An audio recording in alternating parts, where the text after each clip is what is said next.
This is Sony reel-to-reel player. The model is TC63608. This is a 50-60 Hz cycle.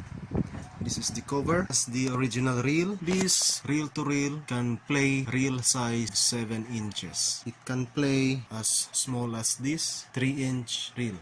This Sony has a 3-head stereo tape recorder.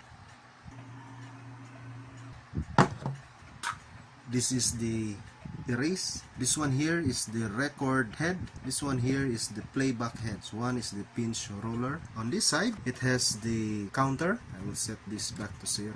It has a pause. You can lock the knob here. Tape speed, it is in a centimeter and inches. So you can see here, 19 cm is the equivalent of 7 1/2 IPS. IPS means inch per second. This one here, this is the mic, attenuator.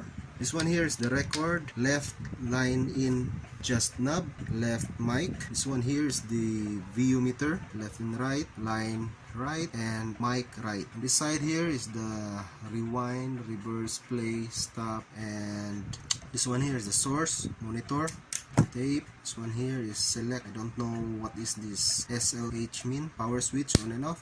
Headphone jack. This is a PL, and also here this is a PL jack. Microphone left and right. So on this side has the line in. This is the line out, and it has a line out gain control. This one. On this side here is the AC cord. Let's try to play this one. Yesterday when I was young. This is a 3 3/4 IPS. So I set this to 3 3/4 IPS.